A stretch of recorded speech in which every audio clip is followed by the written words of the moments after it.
Ambasada amerikane vlerëson Shqipërinë për luftën kundër terrorizmit dhe përqendrimet e saj kundër makinacioneve ruse dhe kineze për të shtrirë influencën e tyre në vendin tonë, ndërsa thotë se Bashkimi Evropian gaboi me vendimin për negociatat.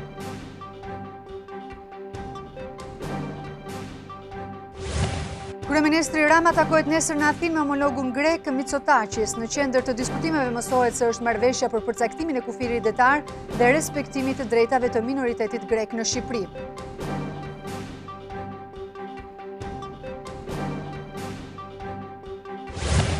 Zbardhet vendimi i gjykatës së krimeve të rënda për ish-ministrin e Brendshëm. Në dokumentin prej 140 faqesh thuhet se habilet përfituan nga njoja me Tahirin, por akuzat për bashkëpunim të ish-ministrit me këtë grup janë vetëm indicie.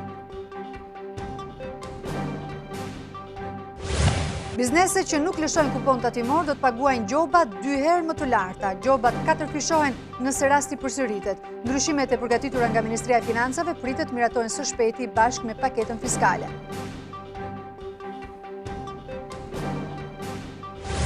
Zbulojnë detajet të reja se si u vrak kreu i Shtetit Islamik Abu Bakr al-Baghdadi nga forcat amerikane. Pas lajmit për ekzekutimin e tij, drejtimi i ISIS mësohet se e ka marrë një ish ushtarak i Saddam Hussein.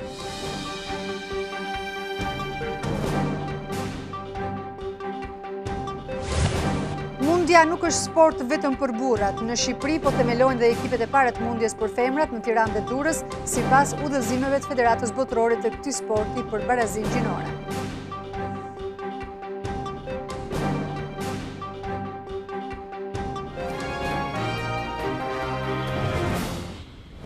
Ju përshëndes, mirë se vini në TV Klan. Ky është edicioni lajmeve të orës 15:30. Do të jemi me informacionet më kryesore deri në këto momente.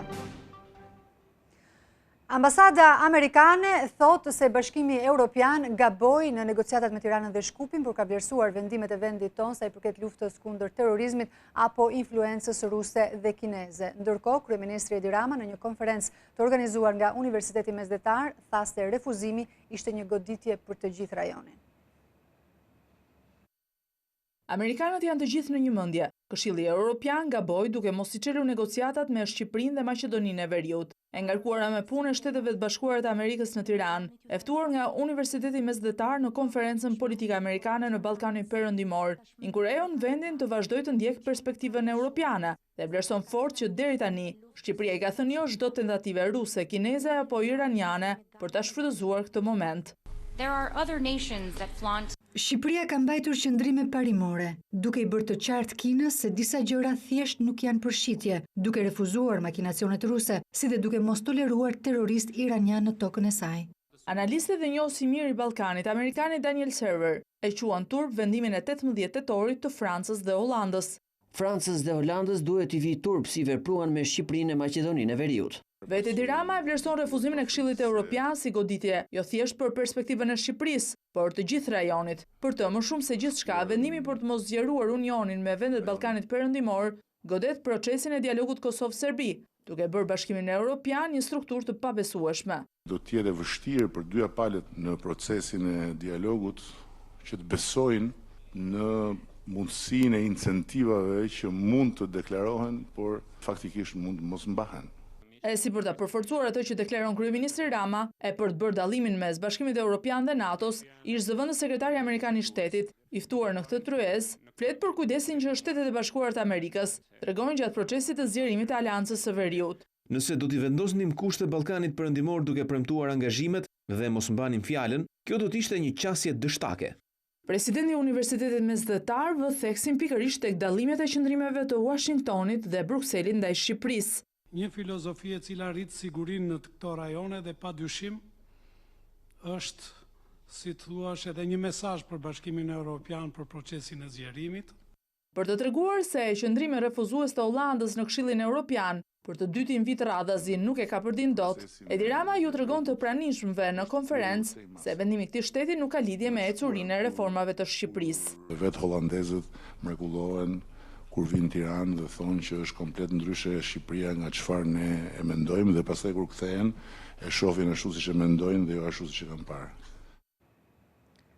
Nesër në Athinë, kryeministri Edi Rama do të zhvillojë një takim me homologun e tij grek Mitsotakis. Në qendër të diskutimeve pritet që të jenë çështjet e mbetura pezull mes dy vendeve, përfshirë edhe marrëveshja për kufit detar.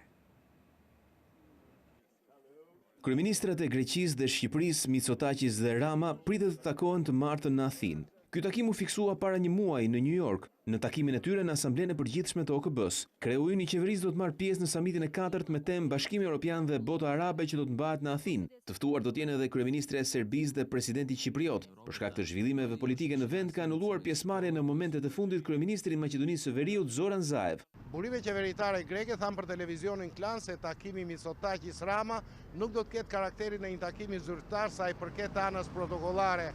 Por kjo nuk e zbe as pak rëndësinë, aq më tepër kur dy kryeministrat takohen për të dytën herë brenda një muaji. Ekzistojnë gjasat që vizitimet të zhvillohen në mënyrë esenciale dhe në përfundim të tyre të dalin edhe lajme. Ende nuk është publikuar ndonjë agjendë për takimin Mitsotakis Rama, por vetë kryeministri grek para disa ditësh parashtroi disa nga çështjet që preokupojnë Athinën dhe që pritet të diskutojë me homologun shqiptar. Προϋπόθεση όμως. Kushti për të hapur në një moment rruga europiane e Shqipërisë është respektimi i minoritetit grek dhe i të drejtave të tij, si dhe qasja e sinqertë për delimitimin e zonave ekskluzive ekonomike në detin jon. E finalizuar që në 2009, mirë po atëherë u tërhoq Tirana. Zgjidhje pritet marrë edhe çështja e njohjes së patentave. Parlamenti i Greqisë pritet të votojë marrëveshjen për njohjen e ndërsjellë të lejeve të drejtimit, që u nënshkrua në maj 2018 mes dy shteteve, e cila ende nuk ka hyrë në fuqi. Vijojnë përplasjet mes deputetëve të opozitës së re në parlament. Rodina Hajdari tha se ishte kërcënuar me jetë në zyrë, por kolegu i saj, Korablida, hodhi poshtë këto pretendime. Nuk po gjen qetësi opozita parlamentare, pas përpjekjes së dështuar për ta larguar nga drejtimi i grupit parlamentar nga disa deputetë të kryesuar nga Korablida, Rodina Hajdari deklaron se është kërcënuar me jetë nga një deputet, emrin e të cilit nuk e bën me dije. Denoncimin e ka bërë përmes një letre drejtuar kreut të kuvendit, por e ripërsëriti me zë në foltoren e parlamentit. Persona kanë ardhur në zyrë dhe më kanë kërcënuar. Ju lutem, zoti kryetar, merrni masat përpara se të kemi ndonjë viktim këtu në parlament. Dhe masat kreu i kuvendit thotë se janë marrë. Kërkesën tuaj e kam përcjell, duhet i këtë vajtur ministrës brendshme që sipas statusit deputet dhe kërkesës të merren masa për shqetësimet që keni ngritur në shkresën që më keni përcjell. Një nga personat e dyshuar se mund të jetë kërcënuesi zonjës Hajdari, kjo pas debateve publike të javës së shkuar, Korablida mohon të ketë bërë një akt të tillë. Nëse ka terren për kërcënim, jam në njësoj se zonja Hajdari mund të jemi kërcënuar dhe unë. Një deputete e re, e panjohur deri pak ditë më parë, ka tërhequr shumë vëmendjen dhe bëhet fjalë për Majlinda Halilen, e cila zuri vendin e Lulzim Bashës parlament. Mikrofonët i drejtohen sa po vjen në parlament. Jeni në telefon djes, sa takime zhvilluat me zgjesin jam në gjysh. Ajo tani është një prej deputeteve më të njohura të kuvendit të Shqipërisë. Interesi i gazetarëve për t'i shkputur qoftë edhe një fjali të vet me deputetes demokrate që zuri vendin e Lulzim Bashës në sallën e seancave plenare është edhe më i lartë se ai treguar për kryetarin e kuvendit apo vetë kryeministrin. Vëmendja ndaj Majlinda Halilajt është rritur që prej fjalimit të mbajtur në foltoren e kuvendit mbi korporatën e investimeve. Projektligji i korporatës së investimeve që pritet të miratojnë nga kjo qeveri e bën pronar de facto çdo pasuri publike. Sot, ajo rezistoi pyetjeve të gazetarëve mbi probleme që ka konstatuar në zonën e saj, teksa u shfaq në oborrin e parlamentit duke folur gjatë gjithë kohës në telefon. Probleme ka sa duash. Video e saj e fjalimit në parlament u përhap me shpejtësi në media. Komentat ishin të shumta, si revolt ndaj nivelit të dobët të atyre që përfaqësojnë qytetarët në organin më të lartë vendimarrës politik në Shqipëri. Ndërsa vetë deputetja u shfaqësua duke thënë se kishte probleme me shikimin. Ne, Partia Reforma Demokratike e Shqipërisë, mendimin se ky projektligj shmang çdo përgjegjësi për dështimin e investimet të korporatës.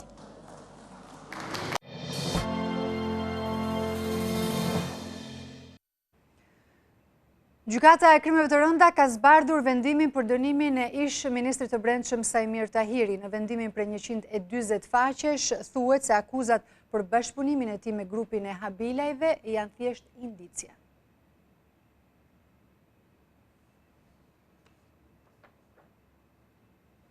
Presim pak çaste. Plot 39 ditë janë dashur gjykatës së krimeve të rënda për të zbardhur vendimin e dënimit ndaj ish-ministrit të Brendshëm Sajmir Tahiri. Në një material me 140 faqe, tokat e zeza kanë argumentuar akuzat e prokurorisë duke rrëzuar këtë të fundit dhe më pas duke dënuar ish-ministrin për shpërdorim detyre. Akuza më e rëndë ngritur nga prokuroria është ajo e trafikimit të lëndëve narkotike në bashkëpunim me grupin e Habilajve, por për gjykatën ajo nuk provohet si për Tahirin ashtu edhe për ish kryepolici në Vlorës Jael Çela. Për të gjitha sa më sipër, provat e paraqitura nga prokuroria në fashikuit e gjykimit janë indicie që nuk arrin të provojnë përteq çdo dyshimi të arsyeshëm marrëveshjen mes të pandeurve, Sajmir Tahiri dhe Jael Çela, dhe të paktën njërit prej të pandeurve në procedim të lidhur Mojsi Abilaj, Florian Abilaj, Sabaudin Çelaj, Maridian Sulaj, Sokol Bode, Gjergji Kohila e të tjerë, për të kryer veprat penale të trafikimit të narkotikëve dhe as të identifikojnë e të provojnë veprime konkrete të kryera me dashje nga të pandeurit Sajmir Tahiri dhe Jael Çela në kuadër të ndonjë marrëveshje për të ndihmuar grupin kriminal të Mojsi Abilaj në ekzekutimin e episodeve konkrete të trafikimit, në të cilat është sekuestruar lëndë narkotike. Dyshimet në këtë drejtim çmohen në favor të pandeurve. Megjithatë, gjykata nuk mohon lidhjen e ish-ministrit me Habilajin dhe faktin që kjo lidhje kishte ndihmuar Habilajt të vijonin aktivitetin kriminal. Lidhjet me të pandeurin Sajmir Tahiri nuk ishin të panjohura për antarët e grupit kriminal të pandeurit në procedim të lidhur Mojsi Abilaj dhe për mjaft punonjës të policisë së shtetit në Vlorë, pasi ishin prezantuar nga vetë Mojsi Abilaj dhe konfirmoheshin edhe nga kontakte direkte ose indirekte me të dy të pandeurit. Lidhje të tilla me ministrin e Brendshëm, por edhe me drejtorin e policisë vendore, ndikojnë në përforcimin e anës subjektive të antarët e grupit kriminal për të vijuar aktivitetin kriminal. Gjyqtarët Flora Hajredinaj, Ardit Mustafaj dhe Irena Gjoka dënuan ish-ministrin me 3 vite shërbim prove dhe 3 vite pa të drejtë për të ushtruar funksione publike. Pas këtij vendimi, ish-ministri Brendshëm dhe prokuroria zhvendosën betejën në apelin e krimeve të rënda. Prokuroria u qëndron akuzave të saj dhe kërkon dënimin me 12 vite burg, ndërsa Tahiri kërkon pafajësi. Një 45 vjeçar shqiptar u vra paraditën e së dielës në periferi të Romës në Itali. Viktima është Shpend Allushi. Ai u qellua me armë pas një sheri me kunatin e tij, Luan Zalta, 50 vjeç. Sipas mediave italiane, viktima kishte shkuar në shtëpinë e kunatit për t'u sqaruar, por situata degradoi deri në përdorimin e armëve. Zalta përdori një pushkë që mbante në shtëpi pa leje. Ai qëndroi në banesë deri në mbërritjen e policisë.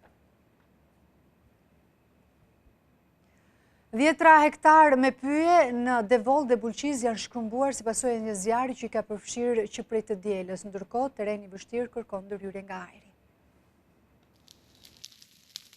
Një zjarri për masave të mëdha ka shpërthyer prej të dielës në masivin pyjor të Nikolicës në Devoll. Në terren ndodhen mbi 40 forca zjarfikëse të gjitha bashkive të qarkut të Korçës dhe forcat e ushtrisë, por ndërhyrja e tyre nuk ka mundur të pengojë zjarrin që të përhapet. Raportohet se janë shkrumbuar rreth 30 hektar pyje me pisha. Me terrenin e vështirë, ndërhyrja nga toka s'ka sjellë rezultat, ndaj kryetari i Bashkisë së Devollit Eduard Duro shesi të vetë me zgjidhje ndërhyrjen nga ajri.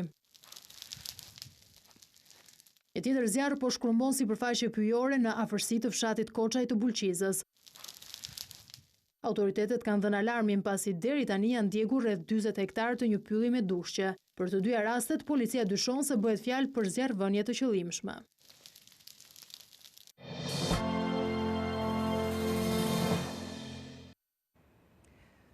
Bizneset të cilët nuk lëshojnë kupon tatimor duke filluar nga 1 janari vitit të ardhshëm do të paguajnë një gjobë 2 herë më të lartë se sot, por nëse kapen duke përsëritur të njëjtin veprim, gjoba do jetë 4 herë më e lartë. Drafti përgatitur nga Ministria e Ekonomisë dhe Financave pritet miratohet së shpejti bashkë me paketën fiskale.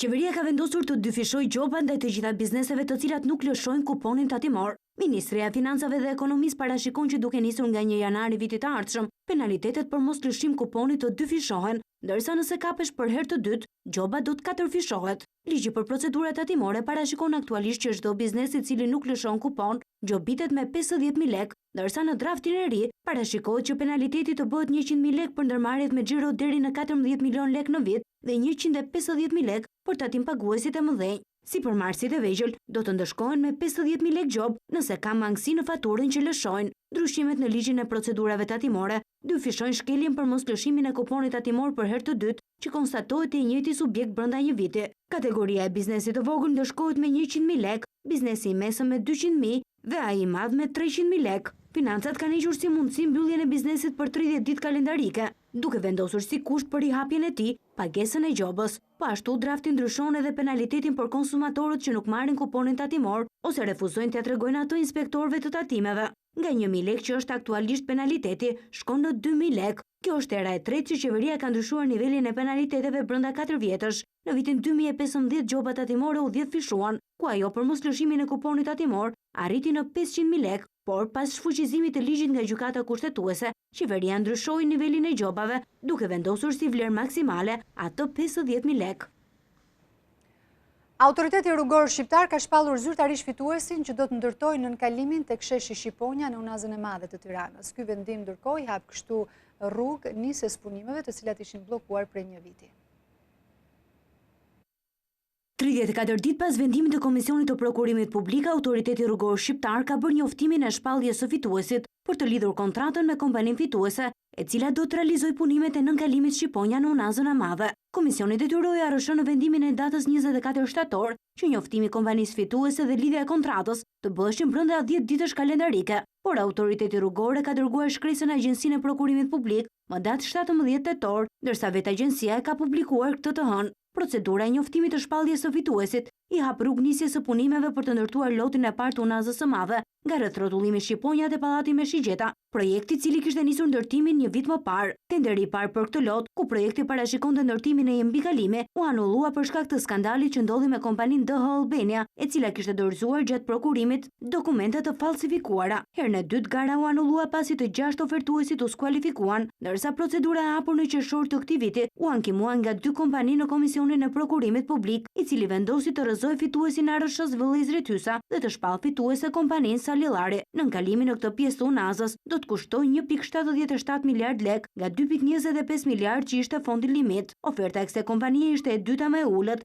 ndërsa interesi në garën e tretë ishte më i lartë, pasi morën pjesë 8 shoqëri.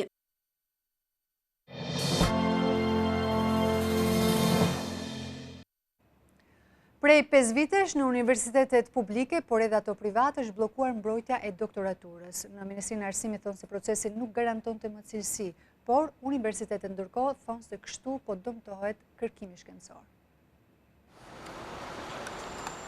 Doktoraturat në Shqipëri janë bllokuar prej 5 vitesh në universitetet publike dhe private. Ministria e Arsimit thotë se shkak ka qenë cilësia e dobët e doktoraturave të dhëna deri në vitin 2014. Studimet e ciklit të tretë, që janë studimet e doktoraturës, janë niveli më i lartë i formimit akademik të kërkuesit shkencor, por sipas Ministrisë së Arsimit, nga kontrollet e kryera gjatë vitit 2014, 2015 dhe 2016, asnjë institucion arsimor nuk garantonte cilësinë akademike. Udhëheqësit ndiqnin paralelisht deri në 41 doktorant, merrin gradën shkencore doktor në infermieri, doktorant me temë disertacioni në politikën e jashtme apo diplomaci, doktorant të regjistruar në programe doktorale, pas një lidhje me fushën e mëparshme të studimit, student të regjistruar në programe doktorale me mesataren 5 dhe 6. Në Universitetin e Tiranës, drejtuesit fajsojnë Ministrinë e Arsimit se nuk kanë nxjerrë aktet nëntligjore që përcaktojnë kriteret për të çelur doktoraturat. Ne jemi në situatën ku kemi një ligj për arsimin e lartë, një kuadër i përgjithshëm, po ai kërkonte të shoqërojë me akte administrative të tjera, të cilat nuk erdhën kurrë. Mjaft doktoratura janë zbuluar si plagjatur,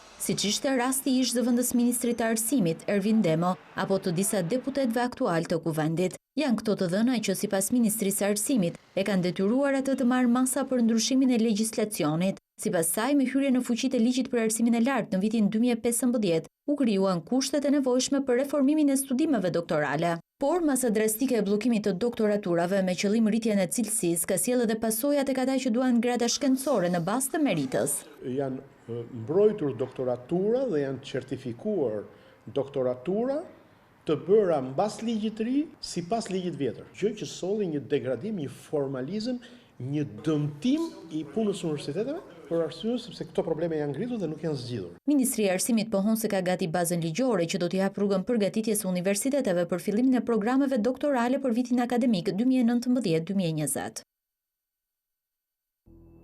tvklan.al, webi më i klikuar ndër të gjithë televizionet mbar shqiptare.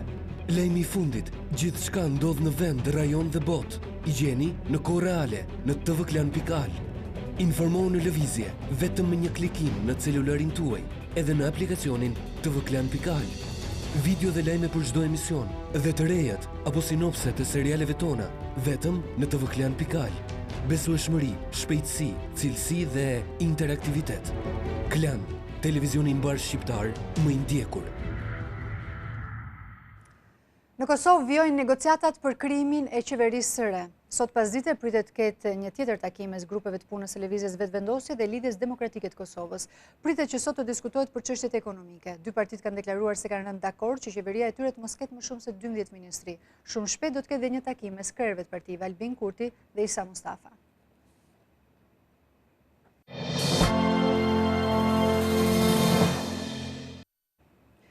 Një ditë pas vrasjes së kreut të Shtetit Islamik, mediat kanë publikuar detaje të reja nga operacioni dhe sipas tyre Abu Bakr al-Baghdadi kishte 5 muaj që mbahej në monitoring nga amerikanët dhe urdhri ishte të kapej i gjallë apo i vdekur.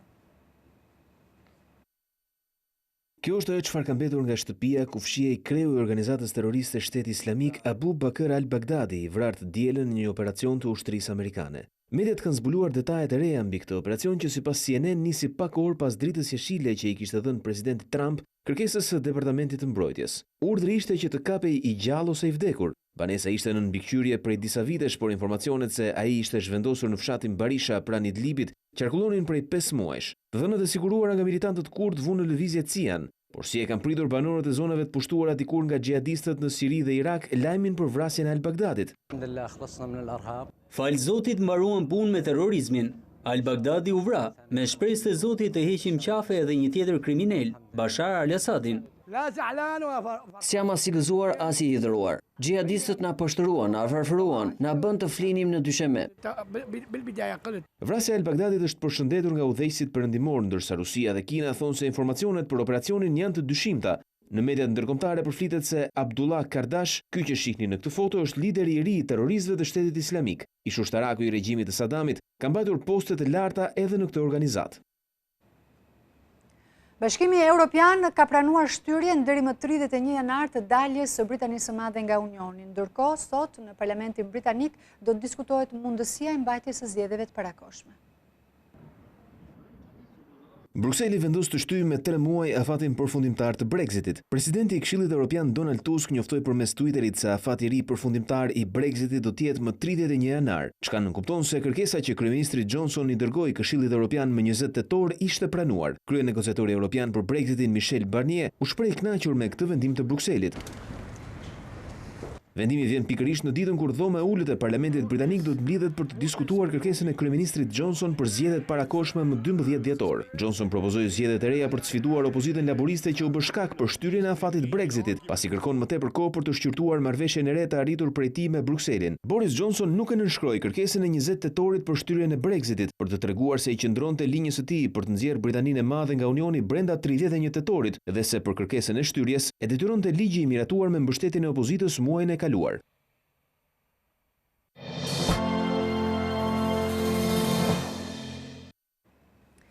Qeveria shqiptare shpreh të angazhuar për uljen e nivelit të ndotjes në vend pas së thirrjes së Kombeve të Bashkuara. Përfaqësues ndërkohë të OKB-s në Tiranë kanë vlerësuar nismat e ndërmarra nga Ministria e Mjedisit. Thirrja e organizatës së Kombeve të Bashkuara për uljen e nivelit të ndotjes si mënyrë për të frenuar ngrohjen globale, Shqipëria i është përgjigjur përmes nismave konkrete. Ka qenë ministri i Mjedisit që ka listuar disa nga përpjekjet e bëra në këtë drejtim, gjatë një aktiviteti të organizuar në 74 vjetorin e OKB-s. Kemi qenë të vendosur për të bërë moratoriumin e pyjeve dhe sot Shqipëri me ligj ndalohet prerja e pyjeve për industri, për biznes.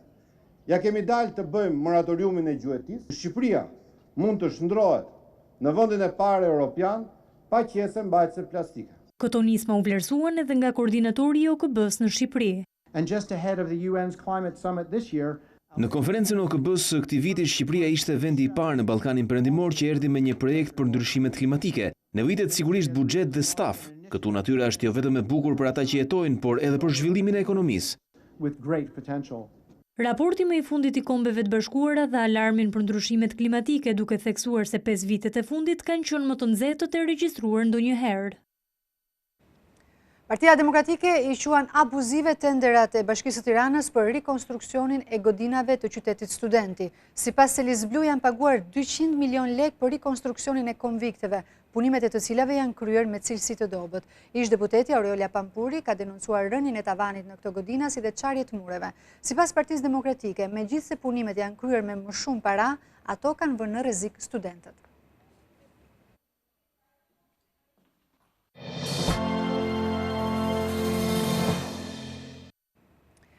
Shitet për një vlerë rekord sa ju përket pikturave antike për më shumë se 24 milion euro, një prej kryeveprave të italianit Cimabue. E titulluar Cristo de Riso, ajo u gjet krejt rastësisht në kuzhinën e një gruaje franceze. Një prej kryeveprave të piktorit italian Cimabue është shitur në një ankante në Francë për më shumë se 24 milion euro. Bëhet fjalë për Cristo de Riso, e cila u shit 4 herë më shumë se vlerësimi paraprak që i kishte bërë shtëpia e ankantit Akteon. Për vite me radhë kishte qëndruar në dhomën e gatimit të një gruaje franceze në veri të Parisit për të zbuluar rastësisht nga një specialist që kishte shkuar për të vlerësuar pronat e zonjës. Me përmasa vetëm 20 me 26 cm, piktura besohet të jetë pjesë e një dipiksionit përbërë nga 8 panelet vogla.